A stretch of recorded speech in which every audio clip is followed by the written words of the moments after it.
Welcome to the Log Time Podcast. Looking back at the spring season, it was a lot, and we got to go all over the place with this cast because of it.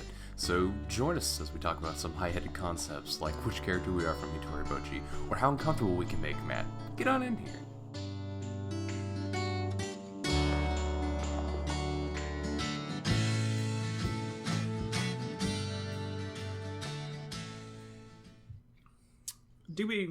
Do we want to start with the originals, and then do the group ones at the end?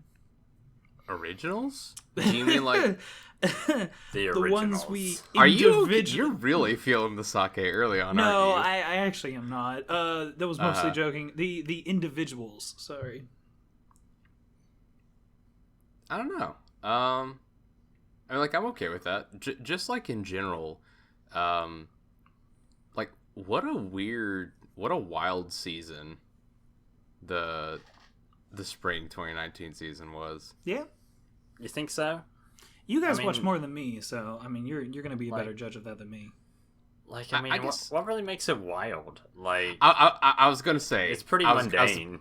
I was about to backpedal. This was not a wild season. This was wild in how tame it was. It was a weirdly like comfy season with a couple kind of what the fucks interspersed throughout it. Yeah, like I can't lie in that I'm definitely more excited for this upcoming season than the prior season, but the off seasons are better, in my opinion. Generally speaking, yeah. Is summer still considered an off season at this point? Yeah, I would still say so. Yeah, winter and summer, there's less technically. I mean, quantity-wise, sure, but like for the past several years, it's been quality over quantity. Yeah, but no one cares about that when classification of season and off season. Okay. Right, because some people just look, it's like, well, it's summer, I'm just not going to watch anything, and this is going to be a backlog season. Yeah, well, I don't get it, because we've got some good stuff coming up. Who I don't know, though, for things anyway. It's certainly not us, the backloggers. Given what we had this past season, though, I definitely enjoyed what I ended up keeping up with. Yeah. Which, I guess to be fair, wasn't a ton necessarily. Like, I probably kept up with in total, like, 6 or 7 series, I think. That's decent. And that's including, like, short shows. But, I don't know, it was good times. Like, so for instance, I'm pretty sure I'm the only one here that watched Midnight Occult Civil Servants. I really wanted to, and it's just one of those things where it like totally slipped my mind. It's okay, because just looking at the show, I can 100% understand why no one would watch it, because its art style and its visual component is piss sin. It's bad garbage. The characters all look like they're consistently exhausted just being on the show, just by the way they're drawn. Like, they're every single character, regardless of how much like vigor or vim or sleep that they've gotten, always looks like they have 2 to 3 bags under their eyes. I don't know why maybe they went with that's how that being a civil direction. servant feels. I mean, maybe, but even the folks that aren't civil servants look that way. Even the occult spirits look that way sometimes, okay. And I'm just like, why? What did you all do to deserve this? So what's happening here? Initially, before you detailed the bags on the eyes, I legitimately pictured all of these characters as just like butter that's been left out for just like a couple hours, just like slightly droopy. They've just been drawn like slightly melted. This is no jiggly jiggly heaven. I'm gonna be real with you, Kyle. That's not too far off sometimes. Oh my god. It's not a pretty show, but it is a really interesting show. I got into it from the start because it was a show, again, ostensibly about civil servants working with the occults and with like yokai and spirits and weird mythological creatures. And the thought of that alone was fascinating to me and was a lot of fun. And I was really caught up with that. But then I ended up staying for the very like not at all veiled examination of like xenophobia and racism. It's basically like a Japanese occult Zootopia, more or less. It's great. That's a very weird way to describe that. What you just described to me is something that is absolutely up my alley, and now I'm mad That's really why I said it that way. I just wanted to put it in a way that would be up your alley. I was very narrowcasting with that. Oh, but boo! You don't gotta try and turn me on. You always make me interested in you. I know, boo. It's all good. Zach, why do you like these civil servant shows so much? Well, I think I don't just know. to change the topic. Because I like to speak for other people, but I would say it's probably because it's that blend of the modern world with like classic ancient folklore and fantasy. I mean, maybe, but I'm also the same person that recommended that we all group watch Servant X Service. Yeah, that's what made me good curious. Show. That's like what made me regardless, curious. I was just like, what's the appeal there? I think that like to not me, I'm not judging like you. I'm like just the blue collar asking. job kind of thing.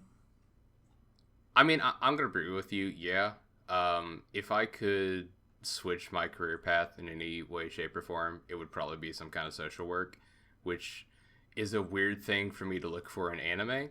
But the idea of people doing these simple, mundane jobs and it being transformed into something completely different through the medium of anime is fascinating to me. Because I like getting to see the way in which people like live their everyday lives, but in this kind of interesting new twist on it. And the fact that they went the extra mile and were like, okay, well, this is a social worker essentially, but it's for fucking Tengu and angels and just a bunch of weird supernatural shit is so up my alley. Yeah. I don't even know how to begin describing how or why. It kind of reminds me of Men in Black in that like Kay is just all the time jaded about his own job at this point because it's just normal for him. And so it's like it's very interesting dealing with this situation of just like all these tons of aliens and then this guy is like another day at the office, right? I'm going to be real with you. Actually, this show is stunningly like Men in Black now that I sit down and think about it.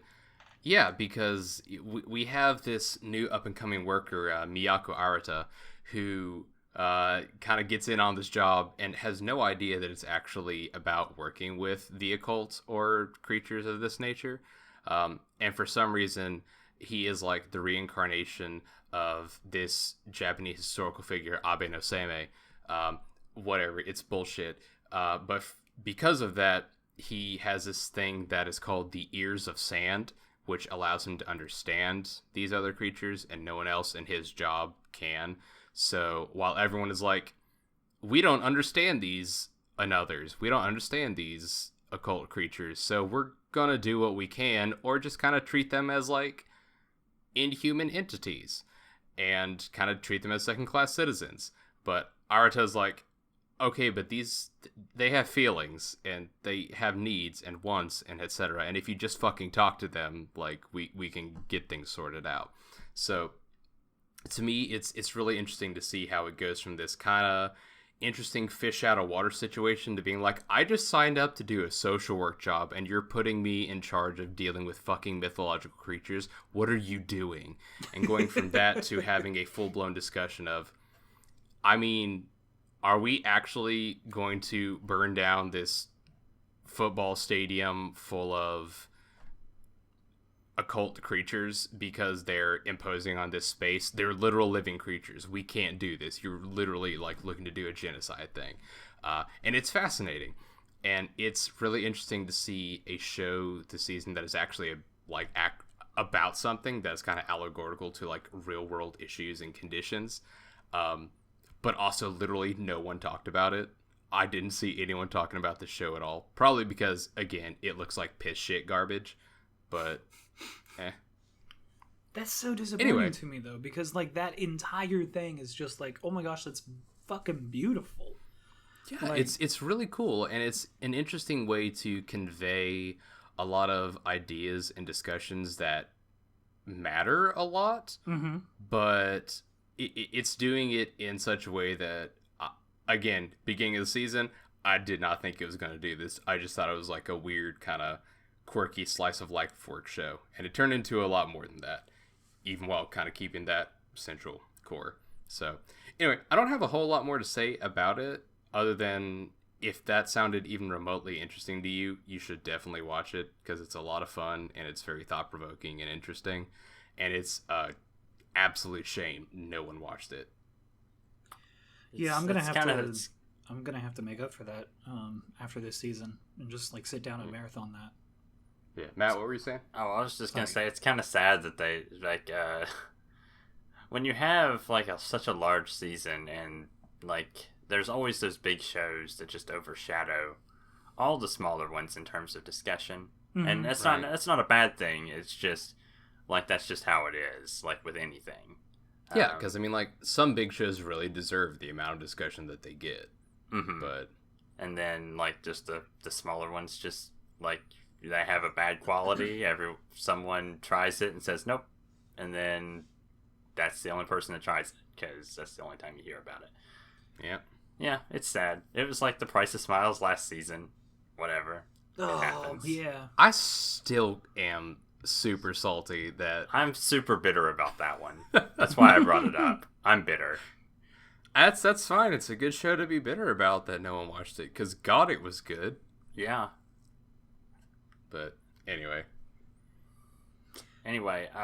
last thing on Civil Servants here. Oh yeah.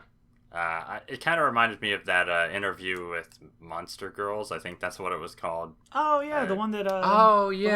Kind of reminded me a little bit of that. Maybe I don't know. I didn't watch either of them, so I couldn't say it. Yes, but it would be a little bit in the future compared to what this was. Where this, according to what you stated, Zach, seems like it's very much like First Contact. Like obviously they've dealt with them before, but this is the first time that they can actually understand them. Yeah, I mean, like it's a modern day thing, in the but same just vein. For some reason, yeah, our dude is like, I don't know why I can understand it and the rest of you can, but okay, we'll go with this. Right, so he's basically the progenitor of like coming to some sort of agreement and peace, like hopefully. Yeah, basically. Whereas in Monster Girls, that's already happened, and we're just seeing the after effects of a society that now incorporates these people that are considered a minority. Oh, okay. Interesting. Yeah, and they treat it very much like these people have something about them that makes them a minority. So, for instance, the the Dullahan, like her head's off, so obviously she has to have special care taken to like making sure that she has a special backpack that works so that it's not like hurting her while she's trying to carry her head around and stuff like that. Right. So yeah, it's about that incorporation into society and making sure that everyone's needs are met. Okay, all right. Yeah, I can dig that. They're definitely similar in some ways in that it is this kind of trying to reach a middle ground where we're not treating these different beings as others or as second-class citizens. Yeah, or as folks that it's don't just deserve the Monster same Girls rights goes as for humans. the more innocent type where like no one even fucking bullies them about it, so like it's not really that big of a deal. I mean, I didn't watch either of them, so I don't know. But I just thought it would be an interesting I thought it was parallel. a good one. No, I thought that was a good one to put up there, Matt. That was because I think that's an interesting comparison between those two. Yeah, and I mean, like honestly, I didn't watch interviews with Monster Girls, but I'm definitely interested at this point now. I would read the manga. The anime, there's nothing wrong with it, but the manga has a little bit faster pace to it. Okay, I can do that. Cool. What else did we do this season, y'all? I'm pretty sure most everybody watched Senryuu Girl. God, what a good show. So as somebody who initially read the manga first, my gosh, I love this. Like, I love that you can take something that I wasn't sure was going to be adapted super well and then make it just so wonderful. Yeah, no, I very much enjoyed the show. It was just a blessing upon this earth in like 6 minutes. Or 13 minutes. It's just cute. It's not trying to do anything big, but it's a sweet little story. Yeah. Yeah, and... Oh, go ahead, Matt. Oh, no, I was done. Go ahead. That's all you have to say about it? He just wanted to go... I've got... just continue. I'll jump in a minute. No. Go ahead with what you've got. No. Okay, no. We're gonna listen to you, Matt. What are you saying? I just said it was good. It's nice. It's a show about a girl. I don't know. Okay, alright, okay, that's fine. I'm sorry, I'm not good at starting. I can only jump in. Okay, alright, that's fine. I bullied you a little bit, I apologize. Okay, so I liked this show a lot. I remember seeing the premise for this as just a girl that only talks in haiku, and that enough was a good enough hook to get me in. But oh my god, this show has such a good cast of characters. I'm the dad. I feel like the dad is a projection of me in the future at some point. Just constantly like, oh so no, good. My daughter's dating. Or like, my daughter is a teenager. Oh my god. What if she rebels when she's never shown anything of that side of her at all? The dad's so good, but also I love how much of a fucking go-getter that Nanako is as a protagonist in a shoujo, because we never fucking see a show like this, or generally speaking, in my experience, you don't very often see a show that has like a central female protagonist that has like a love interest where she is just so consistently like on it and is like, hey, I might actually kind of like you. Why don't we do some stuff? I'd like to spend some time with you. And it's great because we always have these very like, these very shy, like wallflower kind of types. Mm-hmm. And while Nanako isn't exactly like the most social butterfly, she fucking gets it, dude. Like she hones in on AG and is like, I'm gonna fucking get this boy. I'm gonna lasso this motherfucker in. And even though, of course, like the season ends with them not dating, like that's how all these anime adaptations go. Especially it's the so shorts. Great. Yeah, and it's great to see a lot of like character arc and development, and to see like Nanako taking some control over her potential love life, and it's so fun, dude. It's very refreshing. I got belly laughs out of this consistently. It's great. I also really liked that as a female protagonist that's in a romance situation, it wasn't this stupid fucking bullshit of just like, why would she be interested in this dude if he says some dumb shit and then she gets mad and walks away? Instead of that, you have Nanako, who, like, Eiichi says some dumbass fucking bullshit, and she just immediately riffs on it. Like, immediately is just with him. And it's just like, oh my fucking gosh, these two were made for each other. Yeah. He'll do some bullshit like, he'll just be like a box set, is that a type of video game console? And they're like, no, fuck, why did you think that? And then Nanako's just like, yeah, no, I love video games. It's just like, no, Nanako, put that aside. It's like, stop, don't encourage him. What are you doing? Exactly. That's good. Oh, it's very good. Mm-hmm. If you're the dad, I would probably say that I'm Katagiri, the prez of their club. Yeah, you are. I can see that. Yeah, you're easily the horniest of them. I am the horny devil that just wants these two motherfuckers to kiss. Okay. I'm not a part of this anymore. Goodbye. Can we fish Matt back into this? What kind of bait do we have to put out to get him back? Who would you be, Matt? I don't know. Don't look at me. Okay, so if we're saying don't look at me, then you're Kino Yakabe. Oh, absolutely. You're the girl that has a sketch pad and has to draw in order to express. I can't draw that well. Okay, but if you could. Okay, Maybe. Fine. Then you're the fucking occult girl. I don't know. Tao. We don't have to assign anything. This is okay. I don't know. You can't choose your own role like that.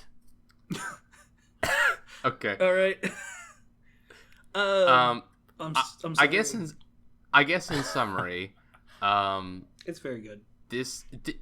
I had a lot of fun with this for a short. I generally don't like short shows. generally speaking, they're kind of bland. I really can't remember the last short that I really genuinely enjoyed or looked forward to. It depends on the short, because I've seen some that actually were like genuinely incredible, and I was very happy about that. But they are far and few between. It's been a while since I've seen a short that's really like pulled me in, I guess. And as somebody who read both of the mangas, I thought it was a nice comparison of how to do an anime adaptation. I think I talked about this in the last seasonal podcast at the beginning of the season, but like the difference, just a little bit. The difference between this one and the other short that was out, Josie Kasai. Yeah. Oh, Joshi yeah. Kasai. I remember you were really disappointed. I was very disappointed in that one because, like, yeah, the manga author's a little horny and it's unnecessary, and I wish that it wasn't there. But he's not all the time, whereas the anime director was always horny, and I'm like, listen, dude, just fucking chill. That's not what it's about. It's just taking a simple adaptation of No One Speaks, and it's only the animation that tells the story. The animation and like a couple of grunts, and it's like that, and all your comedy comes from that. And I'm like, why the fuck are you doing a bad job with this? It writes itself. I mean, like, but again, like I figure there's got to be some like stuff that is lost in translation between like trying to market a manga and trying to market an anime short.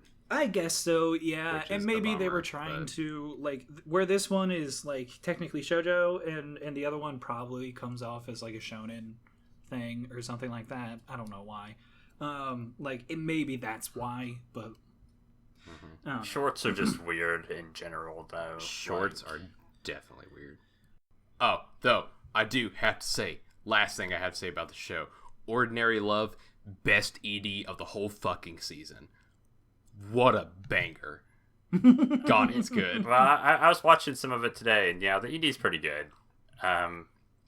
Yeah. It is surprisingly good. It's way too good to be in a short.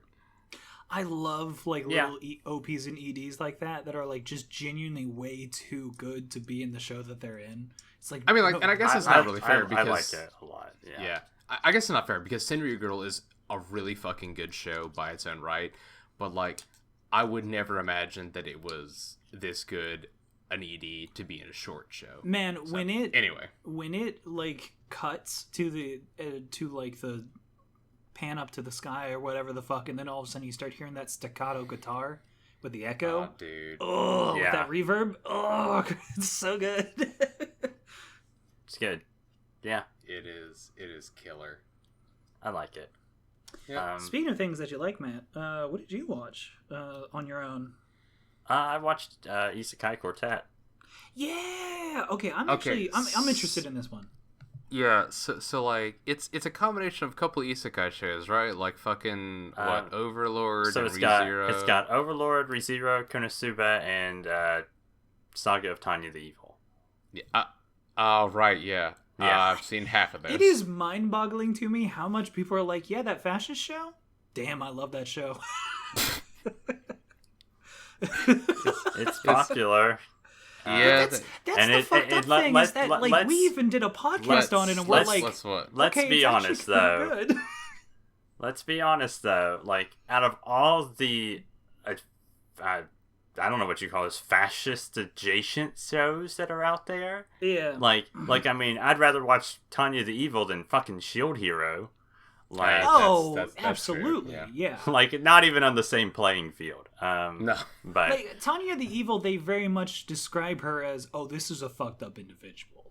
Whereas it's literally Saga of Tanya the Evil. Like, there's no, like, cover up there. Right. Yeah. Compare that to, like, some other show where it's like, I'm the main hero. In, like, episode 6, they commit genocide. And you're like, am I supposed to feel something for this guy?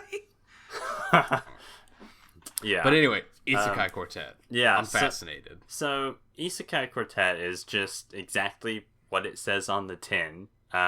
It's basically you take all these, which is really funny. The premise is basically these characters get transported to another world from their already another world. So, it's like double Isekai for like the main characters. That's so meta. Yeah. And anyway, you put them all in a school setting, and they just shenanigans. Wait, in a school? Yeah, they're just in a school setting. Why like the the teachers. hell are they in a school? Wait a minute. Yeah, I'm serious. Like they're in it. They're just like in a high school, and they're like, "All right, we're gonna have classes together. We're gonna do school activities." I mean, like, I guess I was gonna ask why, but I mean, like, I guess this is the most like isekai parody thing you could possibly do. It's so fucking anime. Yeah, and it's funny because the teachers are like different like characters from the other shows. Like one of them's like the Rosewall from ReZero, and another one's like one of the major generals from Tanya. Like it's just a whole bunch of like really weird side characters as teachers. So Okay, now I'm upset that I didn't watch this show. Yeah. Because I saw it and I was like, well, that's probably going to be good, but it's just going to be like, it's alright. They'll have like a couple jokes. But man, does this sound like a fucking party? Everybody invited. Somebody said it was it was the best crossover since Infinity War. Gotta keep the memes alive. Yeah. Yeah, it was pretty good. Like, honestly, like, I'm not gonna say a lot of the jokes you would go into it expecting, but it was okay because it was more about the interactions between the different characters of different settings in general. I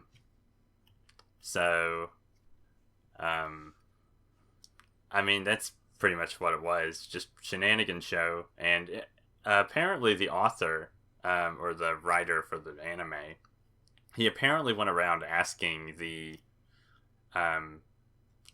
authors of the actual other shows that were in the show, like the author of ReZero and stuff. Yeah, he was like, "Hey, am I getting these characters right? Like, is this what they would do?" That's such a good dude. I love that man now. Yeah. Yeah. I say man, and that was totally gendered of me, and I apologize. Who was it? I mean, I don't really know. I thought it was a dude, but I don't know. I saw someone make a comment about it, and I looked it up, and I was like, "Oh yeah, that's cool." And yeah, I don't have a name in front of me. Like as a shitty but fellow writer, that's so cool to see somebody be like, "Hey, I just want to make sure that I'm getting your characters right." That's super cool. Yeah, and honestly, yeah, they were spot on, from what I could tell. It's like they literally just transported the characters, haha. And like they're, it's like they took the characters and just basically put them in the short show. It was great. And yeah, like it was good. Like I loved watching Subaru and Kazuma from Konosuba just like be bros for a total of like 5 minutes, and then Kazuma from Konosuba gets mad at Subaru because he's like, "Ugh, you're like one of those rich kids."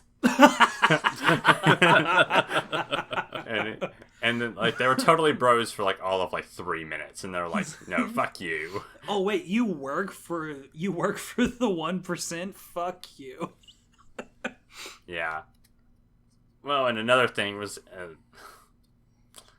Kazuma from Konosuba.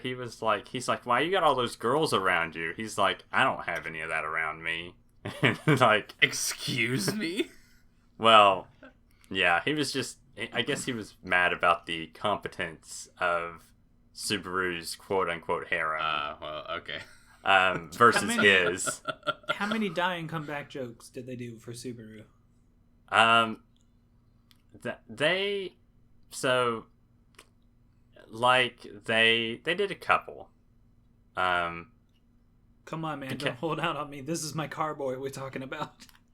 I mean, they did quite a few. Like it's kind of a plot point, because when they got transported, a lot of people like lost some of their powers, but they didn't like lose them completely. They're just very toned down. Yes and no. Like they are still all incredibly like overpowered. Like Tanya still had all of her magical shit, but Subaru, for example, couldn't come back to life if he died. Awkward.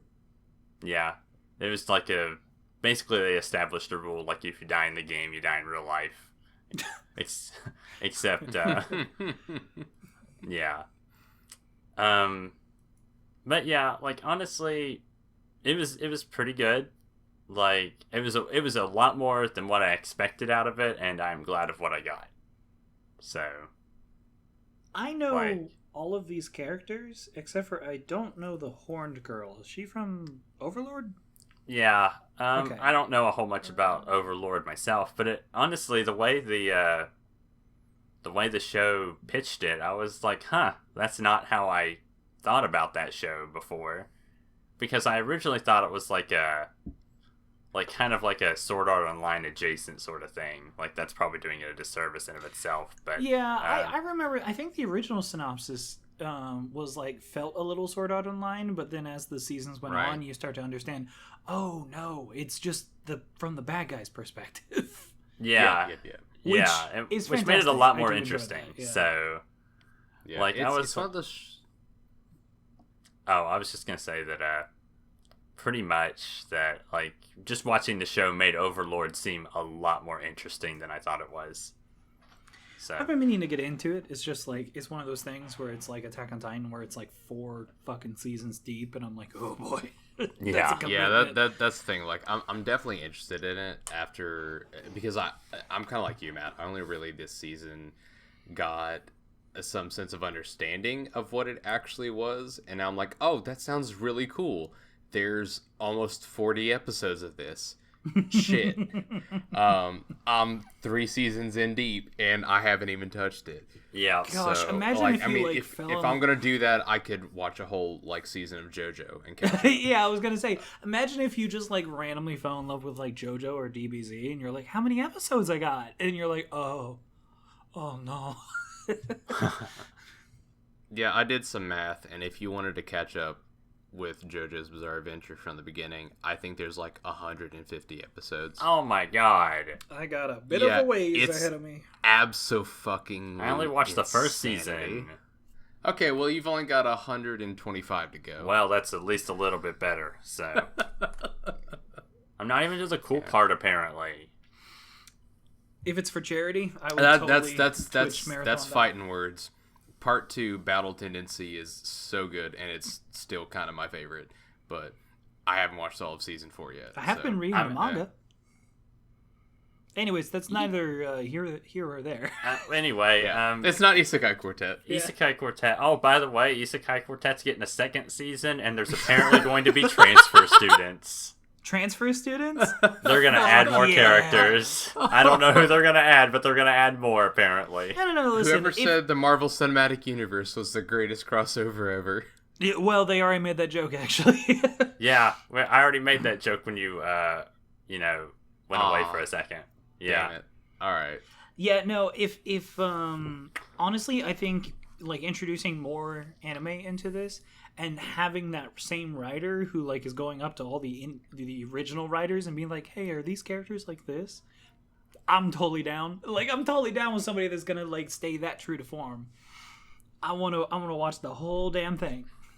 It sounds like a lot of fun. It's just a pretty fun little short show. I say a little short show, but it's 12 minutes, like Senryuu Girl. Yeah, it's a half episode. Yeah, it's fine. It's pretty good. Like, it's pretty good for what it is. So I can dig that. Yeah. So, y'all want to talk about? It's not a short. I honestly thought that this would be a short, and I was so happy that I got a full anime adaptation. Yeah, Hitoribocchi. I'm astounded that Hitoribocchi was not a short. But because I'm like you. I'm very glad it wasn't. It has the plot and an idea of what you would expect out of a short show, but it's so awesome that it's not. Especially because it's like so good. This, like I said before in the last podcast where we were talking about this season, this was my manga that I would go home after a long ass day of work and I was feeling stressed and I would just read this and just be like, oh man. Mm-hmm. I mean, like, I see why. Yeah. Yep. It's You very can good. you can relate to the It's main character so delightful. fucking well, and it's just such a delightful show. Yeah. Yeah, the idea of basically our main girl, Bochi Hitori or Hitoribocchi, depending on however you want to say it, with Bochi essentially being dumped by her best friend, with her saying, "We can't be friends until you're friends with literally everyone in your class," is such a batshit insane thing for a concept for a show. And I'm just like, why would you do that? Why would you do that to Bochi? That's so horrible. It's That's awful. genuinely I can't horrible forgive thing. her. I Yeah. absolutely Okay, cannot so- stand Kai. Okay, so when that one episode rolled around where they like almost meet in the karaoke bar, I got Yeah. so mad. I was about to know. I was about to throw a freaking fit at the screen. It's I actually was really like, funny. 'cause don't do this. I've never hated that character because one, I can understand where she's coming from, like wanting to try and push her friend to be like, no, you shouldn't just rely on me. You should try to grow and develop yourself and be more confident. It's not a very so good find way to more do it. friends. No, it's not a very good way of doing it. But I thought it was genuinely a nice try at it, and honestly, it would be something that like a fucking, what are they, 5th graders? Yeah, like just moving into middle school, like that's absolutely fucking like child logic. Where it's Like that's the thing. I absolutely do not at all accept Kai's method of getting Bochi to Oh, branch yeah. out No, and make new no. friends. It's really but like unhealthy. that's yeah, but that's the only thing that is like that kept me going, because I'm like, I mean, they're fucking middle schoolers. Bochi, Yeah. like has this understanding of friendship where she fucking writes down topics of conversation on her hands to try to win And her over new arms. friends. And her Yes. legs. And so, like, of course, they're gonna come up with some dumb harebrained scheme like this. It makes sense. So even though it's dumb as shit, it's kind of supposed to be, because, again, they're literally just getting into middle school. Oh, yeah, So, I mean, I wasn't mad at the concept. I was just No. I was in the moment and I'm upset. no.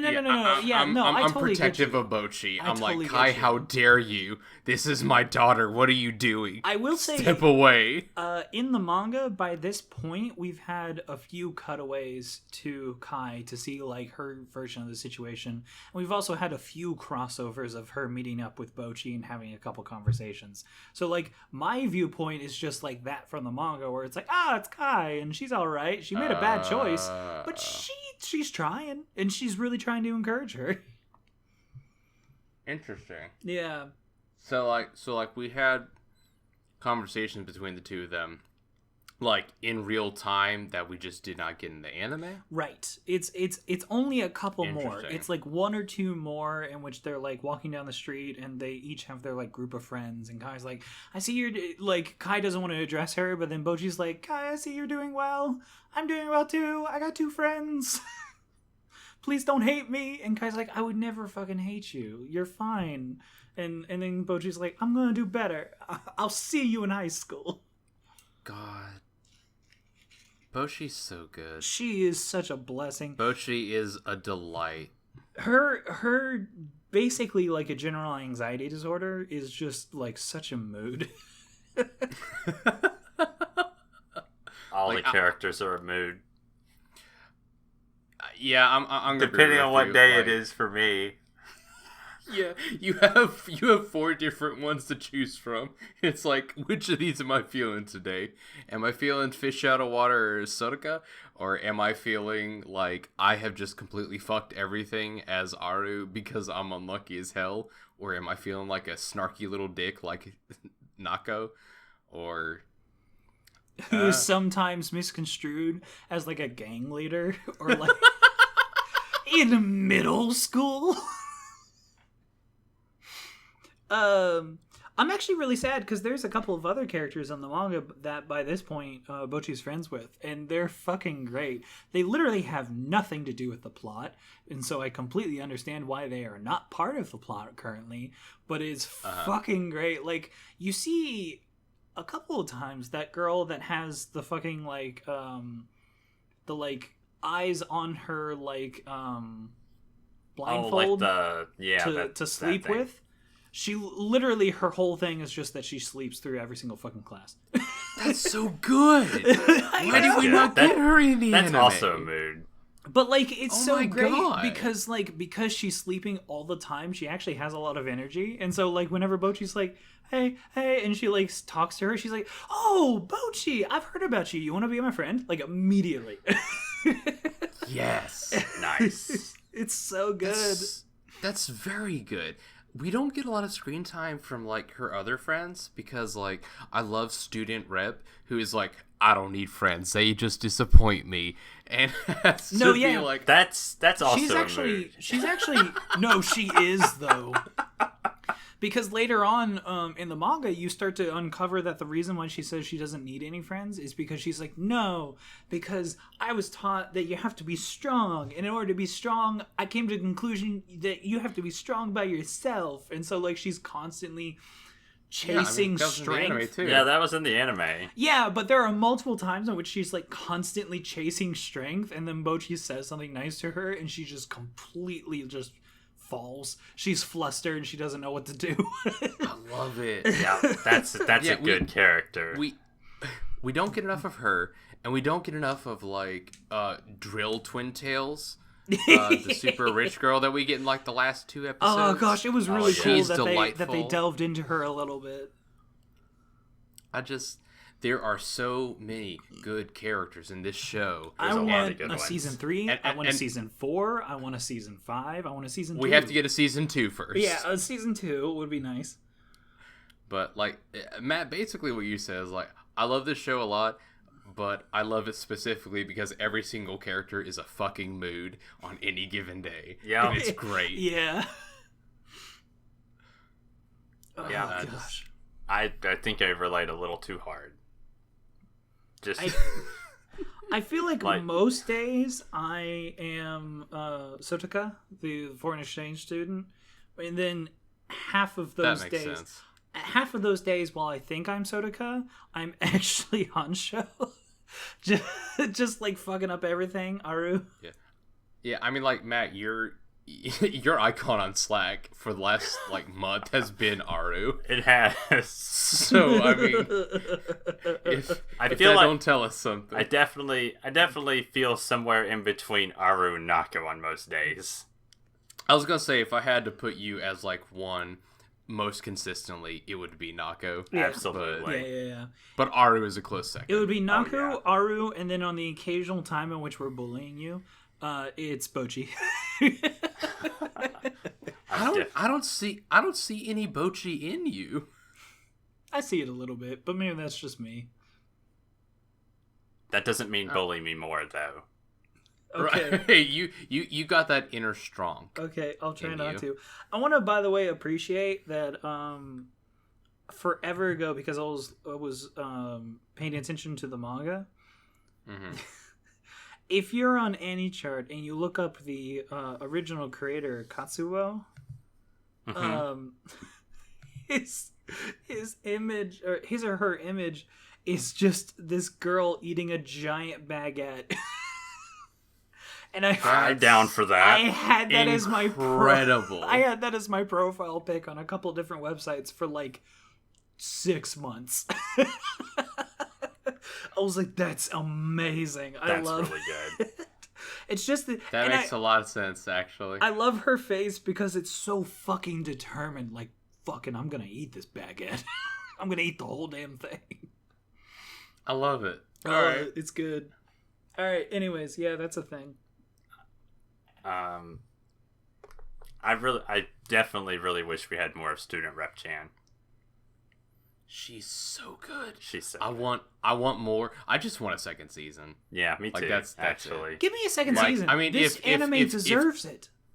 If Teasing Master Takagi-san can get a second season, Hitoribocchi can get a second season. It can happen. If fucking Working can get 4 to 5 seasons of that bullshit. Okay, Working got 3 seasons, a spin-off, and a movie.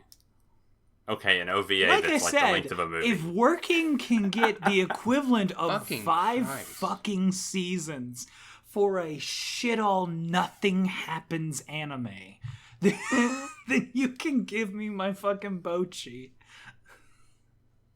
Yeah, I'm down for this. Every part of this. And I watched every single one of those moments of working, except for the movie. I didn't watch the movie. Wait, I might have watched the movie. Okay. I don't remember. I didn't watch season 3. I don't care. Memorable. I literally don't care. Anyway, that's the part of the podcast where we shit on working. Sorry. I still haven't watched it, so I mean, just don't. It's not bad. It's just nothing. Not good. It's dull. It's like if you spent 30 minutes staring at a TV screen with static, and you're like, I didn't hate that. I also didn't like it. I still think Fair. the best critique I ever heard about working was it's a 4 coma with a 5th panel.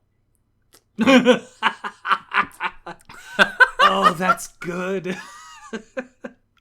Yeah.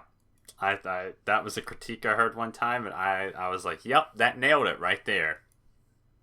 So, That's anyway, really good. sorry if anyone likes working. We just shit on it a lot. And I'm We shit on it, sorry, but but we're not really. going to shit on your opinions or feelings, because if you like working, go for it, man. Fucking do it, dude. Yeah. Get it, girl. Do it. Anyways, sorry. I'm moving on. All right. So if we're done talking about Bochi, can we talk about evil otters and ass balls? I was waiting for you to say Sarazanmai, and you didn't say it, and it took me a couple seconds before I realized what you were saying.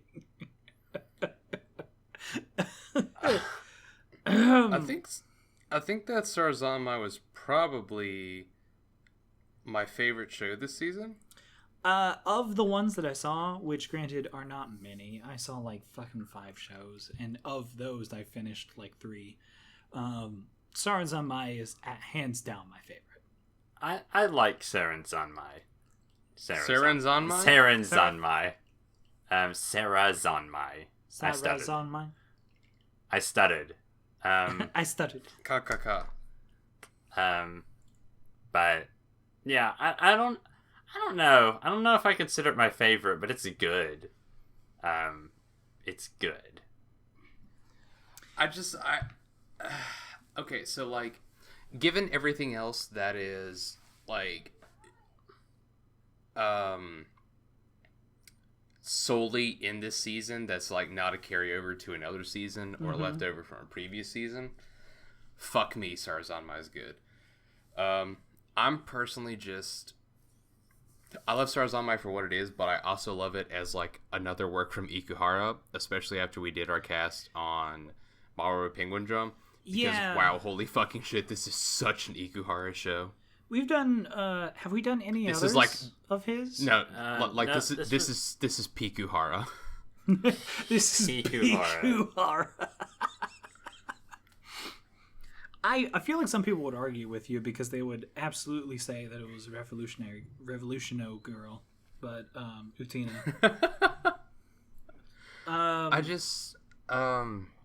I don't know. I still really like Penguin Drum, but Penguin I haven't Drum was seen good. Utena, so.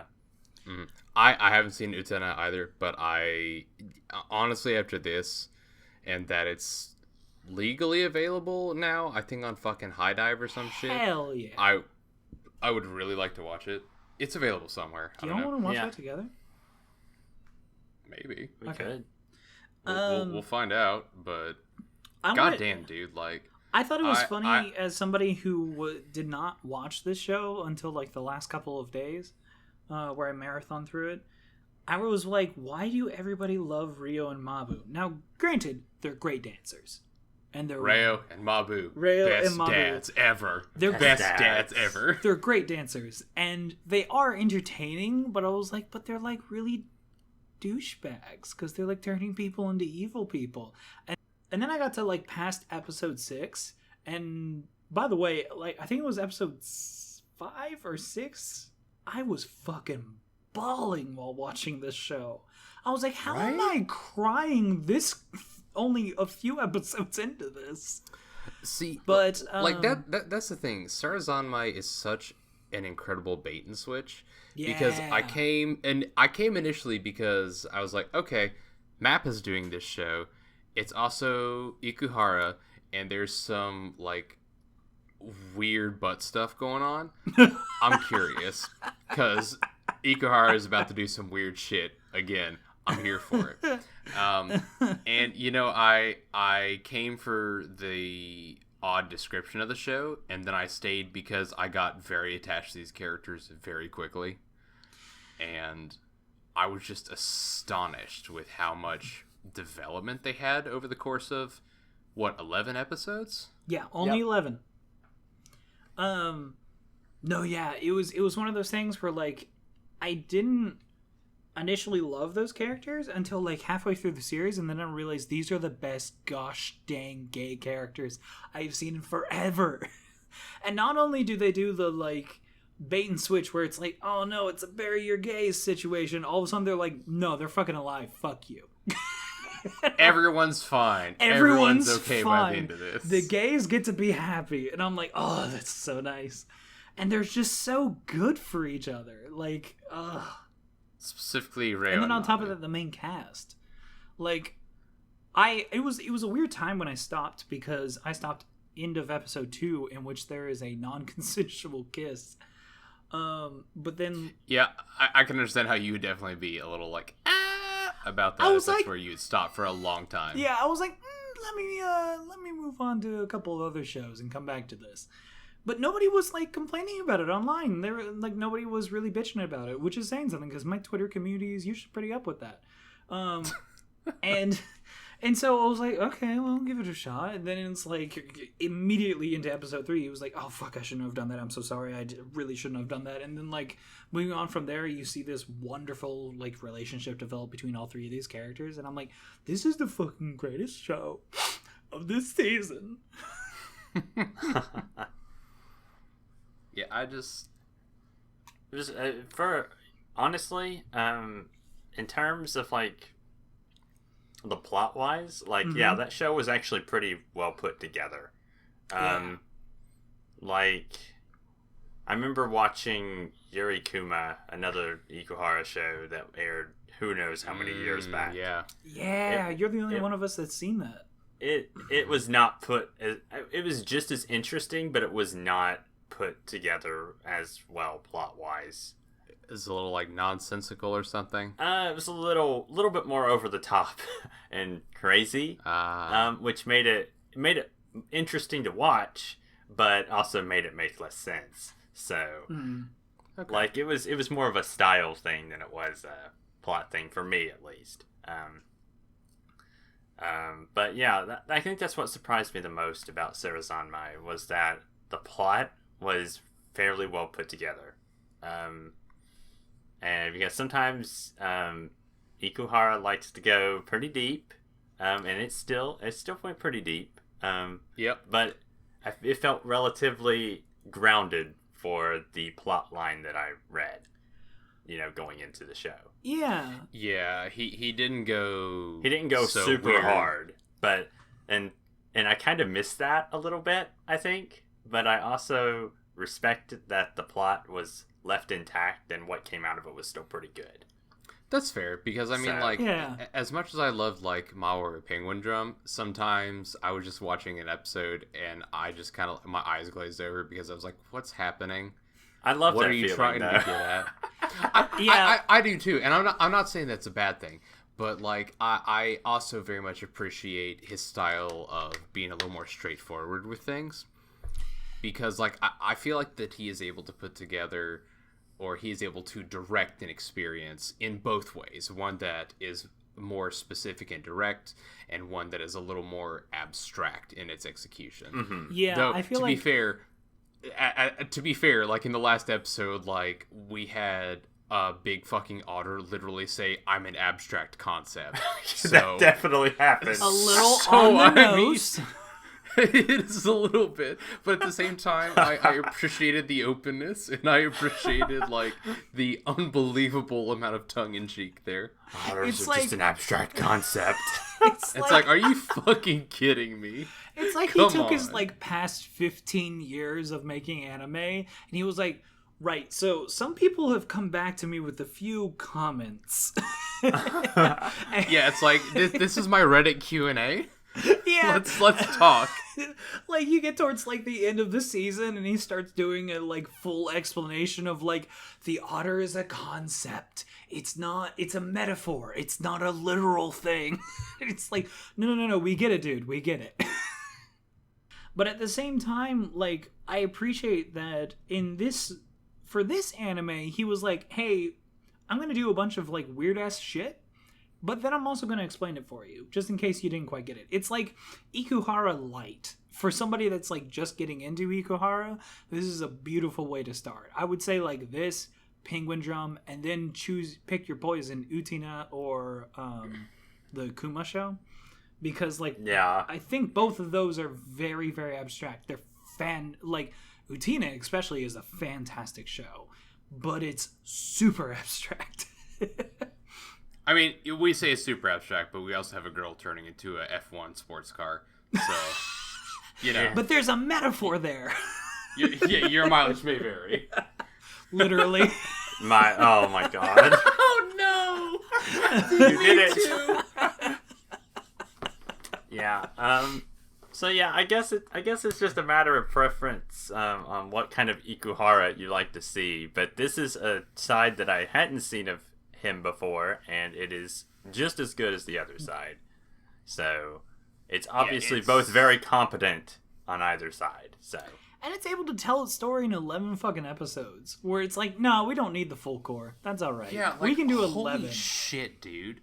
Like, because, I mean, it took 24 episodes for Penguin Drum to do what it was supposed to do, which, to be fair, it needed the 24 episodes. There was a lot that happened. Yeah. Yeah, there was a lot to unpack there, but I was astounded that after 11 episodes, Sarazanmai was able to keep such a coherent, interesting story intact and not feel like it was rushed through. It is a testament. It was great. This is going to sound super shitty to both of you guys, and I apologize. It is a testament to this show that I was playing a shitty fucking tower defense game for the first couple episodes of this show, and then I got to like episode 4 and I just stopped playing, and then I got to episode 5 and I'm bawling. Like, how much fucking TD Bloons 6 have you played in the last month, Kyle? Don't worry about it. This is an intervention. Listen, I'm going to look under your fucking Steam account right now. Let's don't get do the it. real stats on that. No, it's okay. Real stats time. All right, hold up. Don't talk about it. But yeah, no, like, Sarazanmai is fun as shit. It's really goofy. It's got great characters. It has a lot of really good development, again, in a really short span of time. And it takes a lot of really wild, abstract concepts and makes them accessible and interesting and just genuinely fun to watch. Like, even though so much of this stuff was like, this is cerebral shit. Just like, I love this. Not to mention it's like but weirdly sexual for pretty much half of the episode, which cost me some time that I was able to watch this show, because usually I put it on while I'm doing shit at work, and I was not able to put on a single fucking episode. I mean, with good reason. Yeah, but that makes sense. But I mean, like, yeah, it's. I don't know, it's very good. I don't really have a whole lot more to say about that. This show is incredible. Like, this show is It's great, and I hope that it continues to be one of those Ikuhara shows that people talk about from here on. Yeah, it's again, this sounds like very up my own ass and like cliched, but you really need to experience Sarazanmai. If any of this at all sounded interesting to you, you should really just go watch it. Did you really have to say up your own ass? Did you really just say that? No, shit! This is the second time in 10 minutes my superpower activated, and I just did an unintentional pun. I'm too powerful for my own good. Calm down there. Someone stop me. Oh, fuck. No, like... it really is a testament to the show that like the number of musical segments that are like word for word, animation by animation, like frame by frame, the same exact shit that's been happening for the past 6 episodes. I still fucking watch it. Like, oh my God, I get really into it. Like, yeah, when he, these like dance, every these dance Ikuhara segments show come up. has those. Yeah, And I love it. Penguin Drum, Utina, I think, and then like this one, like Sarazanmai, like it has the dance segment. Whether it's the two cops that are doing their thing, or whether it's the kappas as they're going to fight, I don't skip it ever. Cause it's why would you ever? They're so good. They're so fucking good. That's So a testament to the show that you can have like, I would probably argue about 5-10 minutes of your show is reused animation assets. Yeah, a lot of Sarazanmai. Well, there's a fair bit that is recycled content. It's recycled And animation, and I still fucking love it. Very good. Oh, it's so good. Yeah. It's very good. How do we follow up Sarazanmai? Who We has can't. something to follow up with? Genuinely, we can't as far as like our love for something, but I think that we can talk about a few other ones that we might have finished. Or not finished, but just kept up with for this season. Yeah. Yeah. Let's talk Is about anyone itching to hit something? Let's talk about Fruits Basket, because I haven't kept Aw, goddamn, dude. I haven't kept up with it. But as somebody who has watched religiously a couple of times the original series, I wanted to compare notes with you, Zach, since I think that you actually have kept up with it. I mean, like, as of literally today's episode coming out, yeah, I'm caught up. Damn. Okay. Yeah. Every fucking Friday, I'm like, it's Fruits Basket Day, baby. 1 o'clock hits, I'm like, drop everything. It's time. Let's do this. It's so funny to hear Wow. you say that, because that's basically how it was for like me and my sister back in high school. Whenever we would just be down in our basement and we would just marathon the fuck out of the DVDs that we had for the original series. I absolutely adore Fruits Basket. I have had zero context with the original series, with the manga or the anime or anything else. Mm-hmm. I just know that it existed. I did not even know, however, that there was a Zodiac transformation subplot at all. Really? Yeah, I didn't know until the show itself started here, which is astounding, because I've known that it existed for like a decade, but I just didn't know anything about it. I just knew that it was super popular and was apparently really good. Well, for a long time, it was one of those shows that like came out forever ago, and people just said, "Oh, Fruits Basket," and that's all they had to say. So for all the people that had never been introduced to it, they were like, "Fucking Fruits Basket, the fuck is that?" Yeah. And so you don't quite understand like the Zodiac thing about it, and how like the cat versus the Zodiac thing about it, and like all the other stuff. Yeah. I guess the thing for me is that I don't have a whole lot of anything particularly deep to say about Fruits Basket, except for like, it definitely feels like an early to mid 2000s shoujo anime. Mm-hmm. It has all that degree of like love triangle and melodrama and everything else that is present in it, but it manages to do that and still make it consistently interesting.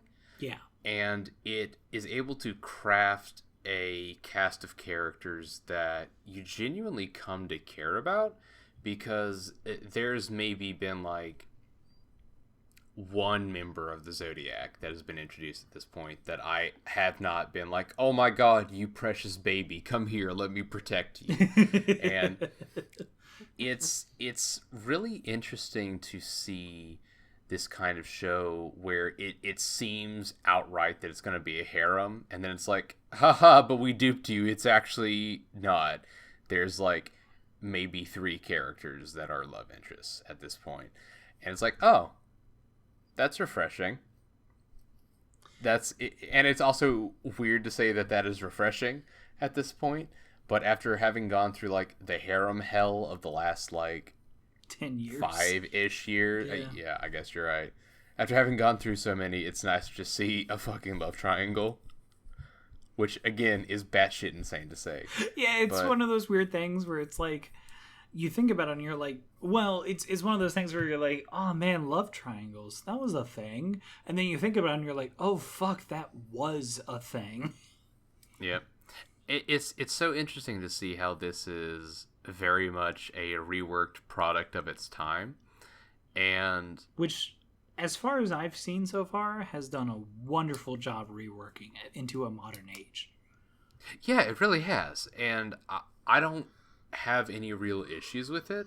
Again, like, I consistently love watching it. Mm-hmm. I get choked up at certain episodes because it's like, oh my god, this is my baby.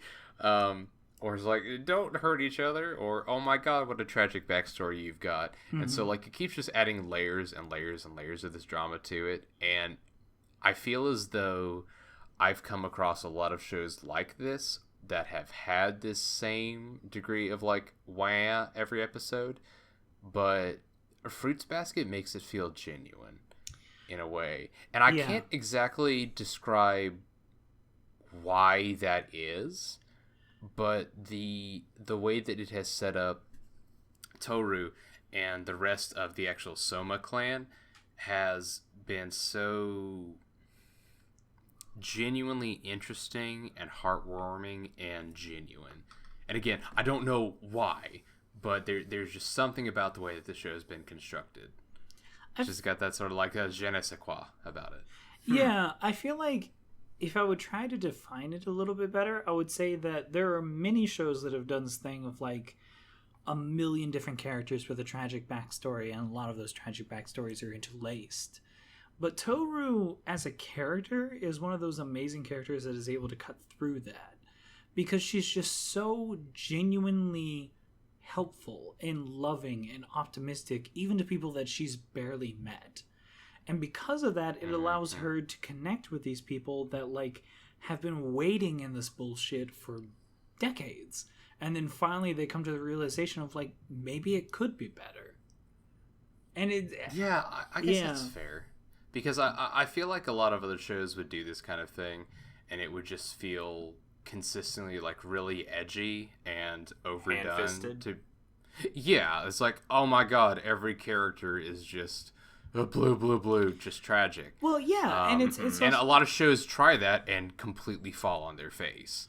Right, and I think a lot of that has to do with the fact that, like, their main protagonist is interweaved with all of the bullshit. Like, initially they may not be, but then after a little while they, like, start to understand everybody else's problems, and they start to interweave themselves in this, like, horrid maze of terrible outcomes. But Toru doesn't do that. She's just this character that genuinely loves people and genuinely hopes for the best for people. And so, like, because of that, she's able to cut through that and find these better resolutions for everybody. That's fair, yeah. And it's I feel like that makes sense. Yeah, and it's one of the things that has always attracted me to her character. Even if she doesn't mean to. It's, like, purely accidental most of the time. That she's like, oh, okay, I just, respect you as a human being. And it's like, oh, wow. No one's ever done that for me for the past, 10 years. Matt, have you watched much of Fruits Basket at all? No. Not since we talked about it before. That's fair. I mean, like, it's to each their own. I'm just going to wait till it's done. So. Yeah, that's fair. It's not done That's fair. yet. So you can catch up in, like, a year. Yeah. So I'll be good. It's slated to have, like, 60-some episodes, as far as I'm aware. Wait, what? I've seen stuff be tossed around, because, like, I know this first season is supposed to be, like, a 2-core of 25 episodes. 25, yeah. And then we're getting the second season. But I've seen the number of, like, this is supposed to have 63 episodes be tossed around. And I don't know why that's the magic number, but I've seen that a couple places. Now... I've never read the original manga, but holy hot fucking shit. Like, because, like, as somebody who loved the original anime, I don't know how you would tell this story in, like, that many episodes. I don't know where you would go from there in that many episodes. I mean... I don't know. It might just be a rumor. I I don't know. I haven't seen any specific things cited, but I haven't been looking for it either. So Yeah, I mean that's fair, but also like the manga has 23 volumes. Oh yeah, so I mean, and you could be in for a long haul then. Yeah, it literally ran for 8 years. Oh damn. So, okay, yeah. Yeah, so 23 volumes isn't a lot for 8 years. Yeah, I know, because I'm looking at it now. It's like 23 volumes and 136 chapters. So It's not a lot, really, actually. Well, but at the same time, it may also depend on how many pages per chapter. Because, it could also be if it's like a monthly release versus a weekly one. Right. That's true. Because there are a bunch of manga that I read that are like 15 pages, and then there are a bunch of manga that I read that are 30. And so, like, you really start to see, like, how much story you can do depending on how many pages there are involved in the story that you're trying to tell. Right. Yeah. I could see 23 volumes over 8 years. I'm just... Obviously, it was released very slowly, apparently. Mm-hmm. Yeah, no kidding. So... But yeah, I guess with 23 volumes, like 50 to 60 episodes, if you're trying to adapt literally the entirety of it, makes sense. Yeah. I could see that, yeah. If it works for them, I'm willing to watch every single one of them. Because it's one of those things where, like, it's a series that I grew up with, and so I absolutely want to watch more.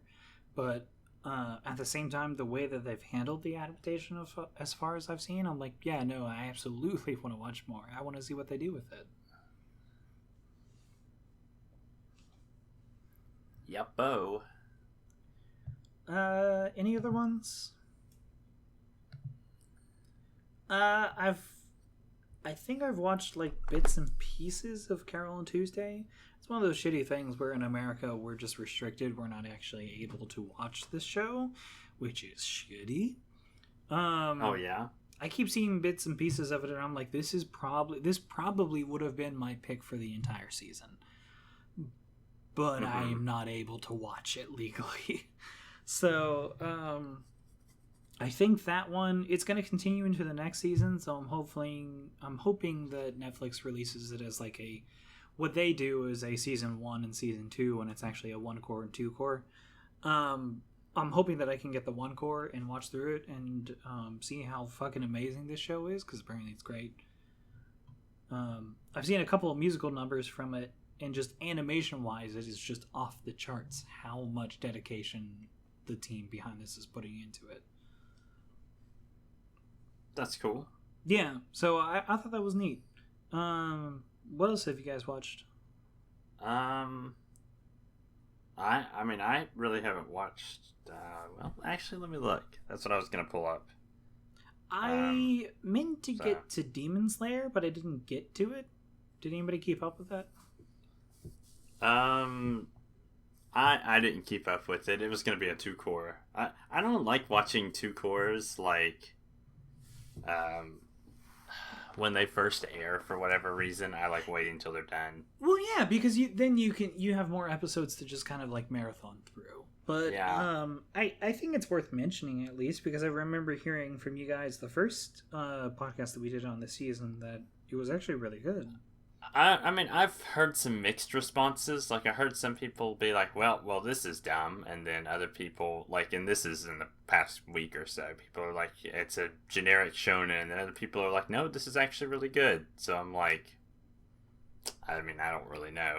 I'm not caught up. So I'm just like, okay, this is not exactly the greatest critique that I've got here. I've just got, well... could be one way or it could be the other. Yeah, and I'm like, well, it's going to be one of those shows that I just feel I'm going to feel one way or the other probably, or somewhere in the middle. And I guess I'll just have to watch it. Zach, you said that you had tried to keep up with Fairy Gone. How did that go? I mean, like, I got halfway through it. And here's the thing about Fairy Gone. Fairy Gone has a lot of heart. I feel like it tries. And to be fair, the idea of it is interesting. Yeah.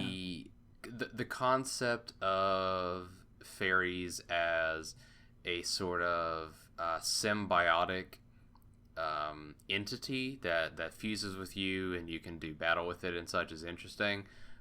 It's also literally stands from JoJo, more or less, but in like a military-ish kind of setting. World War One military kind of setting. Something like that. So I mean, it's interesting. And I can't say that I necessarily disliked what I watched, but honestly, it felt like such a slog because I feel like it is so difficult to get a like fantasy war show in that Goldilocks zone of interesting and not fucking boring as shit. Because it actually has an interesting premise. It does, yeah. Like the first few episodes, I was like, I'm on board with this, and I was very interested to see where it goes. So listening to you as somebody that has watched a few more episodes than I have, I'm like, man, that's like, and it might just be a personal preference thing, but honestly, it so consistently has so much exposition with like every other episode, and it feels like they have to explain a whole other concept or what is going on between like a peace thing between this faction and this faction, and in between you're trying to do like a plot twist between like two childhood friends that have been split by the war, but then are also trying to do battle scenes between like definitely not JoJo stands in the middle of like catacombs, but also do like a gun and knife combat and shit. Like there's so much going on in this. What's up? I was just gonna say, this sounds like when I've tried to watch some like shows like Izetta. Like I felt like the exact same way. That's the where thing. I'm just like, oh my gosh, I don't care about any of this, but it sounds interesting. That's the thing. I feel like this whole subset of genre of shows where you are taking a like mid between like World War I and World War II like actual wartime setting, and then trying to insert magic or some element of fantasy into it. Like, it's interesting, the premise is cool, but the execution is just, I don't care. It is so difficult to actually get a hook in there to get you to really, one, care about the countries that are at war here, two, care about the people that are in them, and then three, get you to care about the entirety of it together. So because... Yeah. Oh, I was just going to say that's... well, I mean, we've watched Tanya. We already talked about Tanya on the blog a little bit, but like that was one of the big problems with it was there was some exposition. There wasn't a whole lot, but it was enough to like hinder. Like, right. It was made it noticeable, you know? Yeah, it tried to do the best that it could, but there were still some episodes that really suffered from the whole, like, we're going to spend 23 minutes explaining to you how geography works in this world. And I think part of it is, like, some people are going to watch shows like this and just be so jazzed about it. Yeah. Like, I guarantee you there are some folks that are like, I love this armchair general shit. Give me more of it. And that is so not me. It does not interest me when we are looking at a bunch of talking heads that are discussing politics for countries for a completely fictional thing where we have not established any sort of like stakes or consequences or why we should care about these people or this country. I think that's the big thing, yeah. Like, I feel like it is so difficult for shows like this to, again, in like 12 episodes, like, God help you, in 12 episodes to establish a whole series of fictional countries and then set a whole people group within them and then set an aristocracy and then a lower class and then the people that are caught between them and get you to give a fuck. Well, and yeah, and I think that's a huge thing for like Tanya the Evil and many other shows is that Tanya the Evil like even desperately tried to make you give a fuck. But even then it just wasn't enough. Sorry, Matt, you were saying? I think it's one of those things where shorter series are just really going to struggle with this. And almost all the examples I can think of are 12 or 13 episode series. Yeah.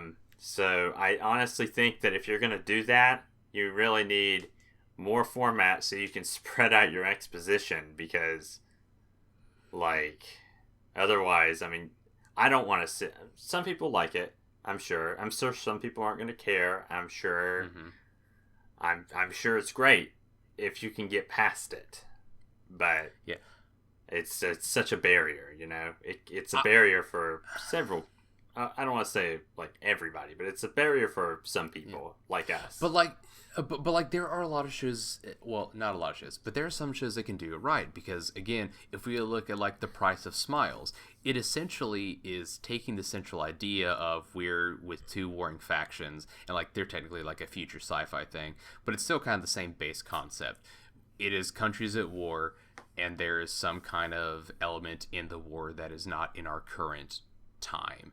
But like The Price of Smiles was able to take, again, two larger empires and make both sides seem interesting and sympathetic and actually make you care. Yeah, that's true. It actually didn't have a lot of exposition. Now that I'm reflecting on it, it actually didn't have a lot. and that's the thing. Or rather, the exposition was just very well blended into the story, so you don't think of it as exposition.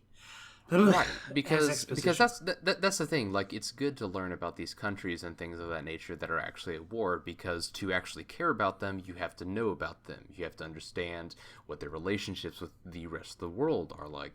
You have to really get a sense of who they are, what they're going for, what their motivations are. And you can do that without having just like minutes and minutes of like some invisible voice saying like, and this is what this country did in this year, and this is how like they got a bad into documentary.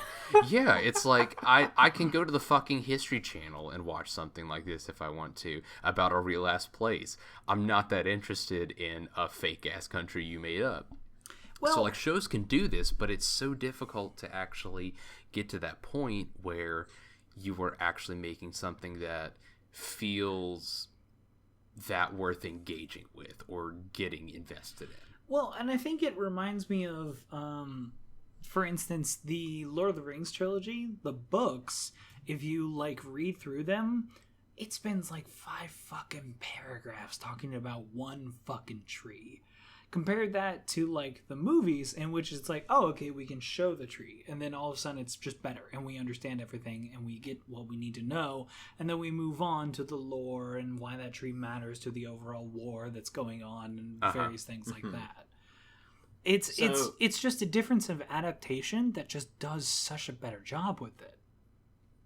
Yeah, and maybe that's part of the problem here. Maybe it's that I would say that. I'm going to say that with a caveat here. I think some shows probably have that problem where it is taking the adaptation and not being able to say, okay, what parts can we show, what parts can we tell? And maybe there's a little bit of a problem. Right. Fairy Gone shouldn't have that problem because it's an original show. It's an original. So that should be a non-issue. And maybe if you're having problems getting from the script to the screen, but then that means you probably have a more fundamental problem than just, taking it from the source material from a different writer, So it's just it's baffling, but it's odd. Yeah, it is. But I mean, like, again, for instance, Price of Smiles is also an anime original. That's and true. It managed to avoid a lot of these pitfalls. So, I mean, like, I'm sure a lot of it is, like, for some shows, trying to find a balance of adaptation, but also some of it is just, we have this story, how are we going to tell it? And, I don't know, some just do a better job than others. So. Yeah. And I don't know. I'd be interested to see a score comparison between Fairy Gone and Price of Smiles. Okay, well, Price of Smiles currently has a 6.18 on Mal. And God. What's Fairy Gone have? Fairy Gone... It's a 6.02. Wow, okay, so... God damn, dude. wow, so Fairy Gone got shit on harder than Price of Smiles did. And Fairy Gone had twice the amount of users. Oh my god. So that probably means a lot of people probably... The select people that watched Price of Smiles probably just didn't get it. And then Fairy Gone just sucked, is what that sounds like.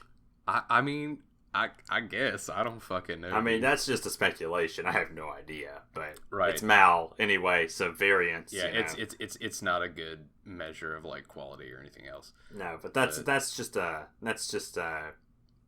do they call those? I'm just a keyboard guesser. Keyboard guesser? I don't know. I don't remember what the term is off the top of my head. Like in Armchair Psychologist? Yeah, that's what it is. Except for more anime. So yeah, I don't know where I was going with that, but I don't know. You get the idea. Yeah. So that's an interesting. Wow, Fairy Gone's got almost lower than a 6. That's like that. And that's the thing. I don't think the Fairy Gone like necessarily needs lower than a 6. Like, it's not a bad show. It's just not a great show. But a 6 on Mal is like giving it a fucking 2.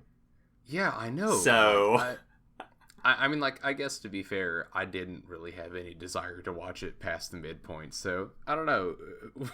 Who am I to say? I'm sure as shit not gonna finish it. So yeah, it's one of those things. Yeah. I don't know. Like, it's gonna get a second core too. Apparently, sometime eventually. Are you fucking kidding me? It says it on here. Why? Now, who knows if they'll actually go through with it if it tanks so hard? But Fairy Gone second season in the fall of this year. Oh, never mind. Guess they're gonna go through with it. Wow. That's wow. I cannot. Yeah, you can think about that one for a little bit. I cannot believe that. Maybe I will have to watch the rest of it just to see what the fuck happens in the fall. That's sad because it's a PA Works show too. I forgot about that. That sucks. I don't know, man. It's just it's weird. They're really hit or miss. It's that PA Works curse. I know. It's either real fucking good or it's ass garbage. Yup. It's like Windows. So is there anything else that you want to say about summer? Or sorry, not summer, spring? I mean, like, I got to wrap up Dororo, and it's great. Oh fuck! I need to finish that. I've really said everything that I need to say about it in last few instances that I've talked about it. Which is it's really fucking good. Yeah, it's just really fucking good. It's really good. It's really pretty. It has a really consistent high bar of quality, except for like one episode. I think like episode 19 or something like that. It's a little choppy, and you can tell when they were like, okay, well, we're gonna chill on this one so we can put more effort into the later ones. Yeah. It's real fucking good. That's a lot of fun. I've been having a really good time with Kimetsu no Yaiba, or Demon Slayer. Yeah. Wow, it's fucking fun. Really good shonen. Tanjiro is absolute best shonen protagonist. Best boy. He's so fucking good. Okay, it's a lot of fun. That was a little bit different than some of the tunes I was hearing, but really, I mean, I was just talking about that, where some people said it was good, some people said it was bad. I don't know. Yeah. I mean, like, by public opinion, generally speaking, like, it's pretty high scoring. Honestly, like, I like it. I like dumb shonen shit, but I'm a little selective about what dumb shonen shit I like. There's a couple characters in the show, to be fair, that I'm like, I really wish you just weren't in this show at all. But in terms of like the core, like actual like main cast, I'm like, yeah, y'all are great. This is a fun time. And it's Ufotable. They got that Fate money. It looks beautiful. Yeah, so that's true. You can't go wrong with that. So it's going to carry on to this next season. So I think I'm just going to keep on with it. Everything is kind of null and void anyway, because it's only halfway done. So Yeah, I think that's a testament to 3D graphics and the ability to implement them. Is if you say Fate money, everyone's like, "Oh, okay, I know that. That's quality."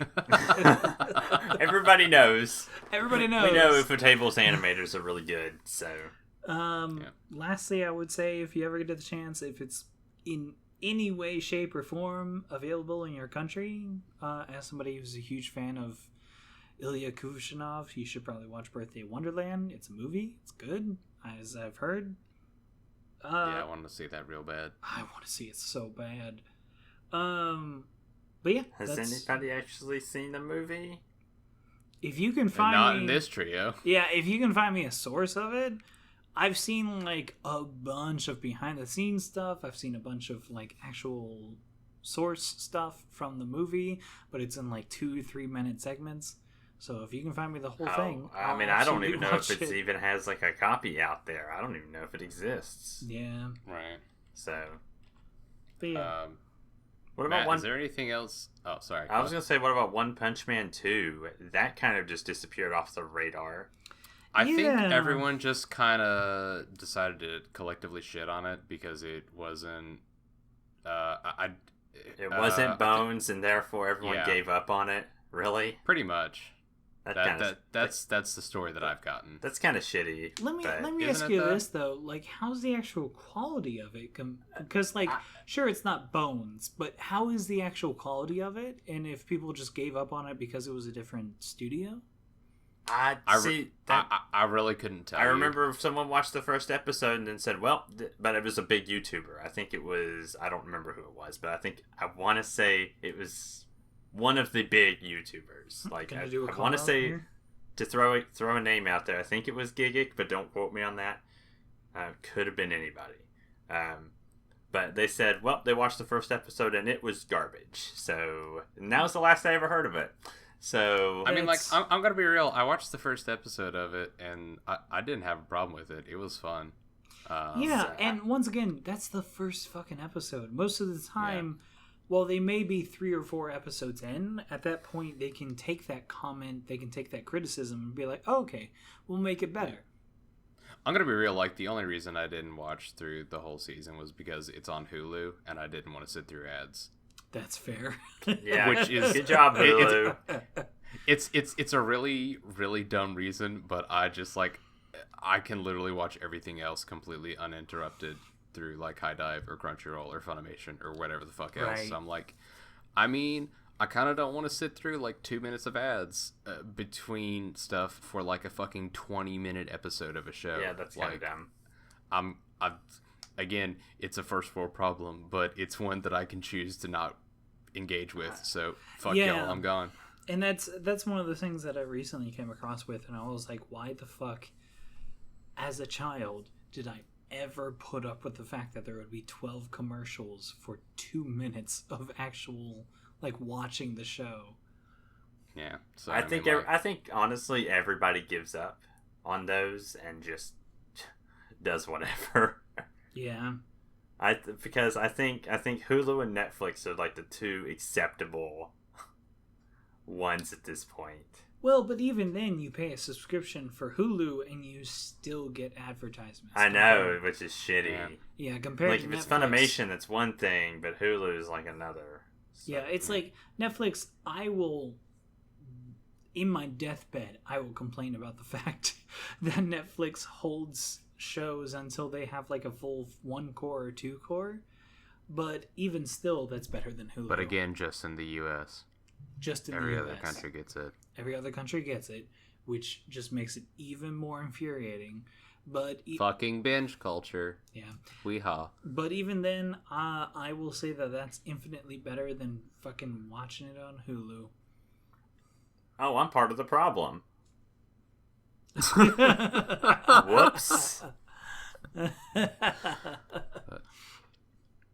I think that's about it. Like, I really can't think of anything else I watched this season. Yeah, I'm sure that there are other great shows that we haven't gotten to, but they're just shows that we haven't watched or kept up. No with. Attack on Titan? Nobody? I'm 7 episodes into the first season, so I think somebody else would be better prepared. I mean, I was keeping up with it up until we got the episode where the Titans were Jews, and then I'm like, okay, well... Wait, what? Now, I did hear about this one. I did hear about something like this was happening. Yeah, major spoilers if you're at all interested in this. And there's a whole weird rabbit hole, and I'm not going to go into this because if you're that interested, you can go do some research and come to some conclusions. Most people that care already know, so... Yeah. I got to the end of episode, like, fucking, what is it on here? I got through a fairly recent episode of it, and there was this point where we were going into a flashback episode, and, like, literally it was showing Aaron's dad as a child, and he was wearing an armband with what is basically a Star of David on it.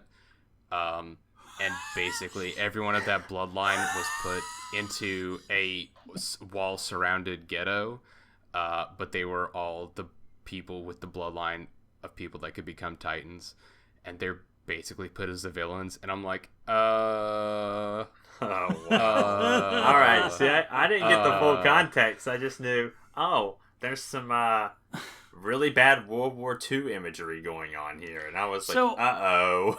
Are they supposed to be like the villains overall of the show, or are they supposed to be like, oh, it's fucked up, they were in this situation that just befell them?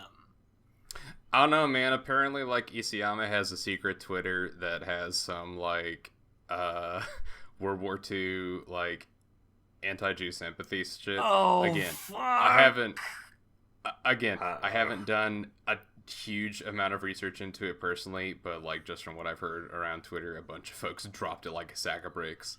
And I got to the end of that episode and I was like, I don't feel comfortable with this anymore, so I'm going to pass, I think. What the which is fuck? Which is a bummer, because the show is really cool and genuinely, like, really interesting and has a lot of great human drama up until it's like, hey, but the Titans are actually Jews and this is a World War II setting. And who was that name again? Is that the director, the writer? Isayama is the author. The author, okay. Oh, yeah. Boy. Again, yikes. Again, this is a thing where if you're this interested, go do some research and take these ideas for yourselves. But it has been enough for me to be very uncomfortable with it, to the point where I'm like, I like this show, but not enough to really keep watching it. So, oh boy. Okay, well, thanks for giving me the complete details on that one now. I have better context. I wish I didn't. Yeah, mood, right? Yikes. Okay, well, I definitely don't want to end the podcast on that, so, Nah. Honestly, I might just cut this segment. No, we're keeping it in. It's fine. It'll be fine. Well, it's not great. Fine, but we're keeping it in. It's fine, as in we're going to keep the segment. Yeah. All right. But was there anything else that you guys got to, like, in any way, shape, or fashion? Because I want to watch Aikatsu Friends. What? What is that? It's an idol show for kids. Don't judge me. Don't judge me. There's no judgment. There's here. no Why judgment. would I ever judge you for no this? judgment. Why do you think we would ever judge you for this? Why would you ever put that, like, timbre on what you were saying, where it's like, it's an idol show? Like, no. We're in support of you. It's a kids' idol show. I don't care. Who cares? I don't. Because I thought it was adorable and cute. Yeah, so. And we love you. Own it. We love you. Go ahead. Own it, you I fucking just want to turbo watch nerd. it. It just looks like the pastel colors are really soft. Oh, I can dig that a yeah, lot. That sounds good. So what's the full name of this show? It's like the apparently the sequel season's airing this season, but it's called Aikatsu Friends. Okay. I like that they have friends in the title. It's very appreciative. So it doesn't have to do with Kimono Friends. No, there's no relation there. So this is Are we sure? following season of a previous show? Yeah. Oh, okay. How fun. All right. Yeah, it's soft. It's nice. it's soft. It's 12 ply. Soft is soft is very good. That's a great way to describe it. Yeah. I would really like to watch some soft shows. Honestly, yeah. Like, I know we're in the midst of summer, and I'm ready this is for the some time for for comfy, you know? I know, because, like, I mean, summer is, like, the time for, like, hot-blooded action shit. Man, I just finished up but- season 3 of Stranger Things. I need something comfy. I mean, like, good God, we're like, this upcoming season, we're getting, like, fucking Fire Force and Dr. Stone and Vinland Saga and Copcraft and a bunch of, like, sound-in shows. I'm like, can I just have something comfy? Yeah, I kind of want some soft shows. Yeah. But I'll watch what's there, but, you know. Yeah, but, Soft like, this is good. is, as much as I'm interested in new stuff, I feel like this is also definitely going to be, like, a backlog season for me. You think In so? terms of some stuff. Yeah, I think that there are going to be a couple of, well, not a couple, a few shows that I keep up with, but other than that, it may be a backlog season for me. Yeah. I definitely have a good, like, stack of shows that I'm interested in. Yes. Yeah. But that does not mean I'm going to keep all of them. In a perfect world, I will not keep every show that I start watching at the beginning of the season. Yeah, I want to try at least some of these, but yeah, I don't know how many I'll keep up with, but Right. we'll see what happens. Yeah, Yeah, like... but good God, there's a lot of 2-cores that are coming up starting this season. Oh, man. Really? Okay, yeah. 2 I mean, like, cores. Dr. Stone, Fire Force, and Vinland Saga are all 2-core. No! And they're super shonen. 2 cores! I don't know, man. Like, there's a lot coming up. There's a lot of leftovers from last season. Oh, Takagi, that's right. I'm watching that. I forgot That's Takagi-san's soft. That's getting soft a second enough. I season. got it. I still need to watch the first season of that. It's I've good. heard it's delightful. All right. But yeah. Does anybody else have anything? Nope, I'm good. I'm good now. All right. I'm just Spring has sprouted, and we're done. I have been thankful for spring. It has brought a lot of really decent stuff. Except Yeah. the rain. The rain can fuck off. But yeah. Okay, I'm in anime wise, like in terms of actual weather and such, like fucking spring weather in West Virginia can eat my ass. It's weird because Texas weather is pretty much the same situation. So climate Great. change, it's a fucked up thing. Anyways, I hope we all see you for the next season. See you later. Mm-hmm. Yeah.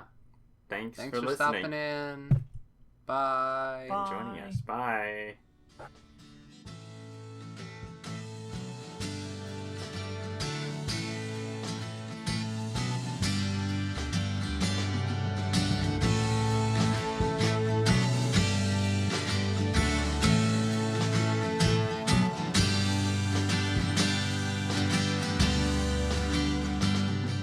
Hey, thanks for listening.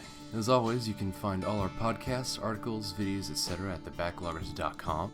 Our intro and outro song is The Bear by Shell and the Pit, who you can find on Spotify and Bandcamp. And we'd love to hear from y'all in the comments on our site, on the podcast platform of your choice, or by performing Sarazanmai. We can feel that one in our bones. And as always, we're on Twitter at @the_backloggers, so pull up a log and stop in for a bit.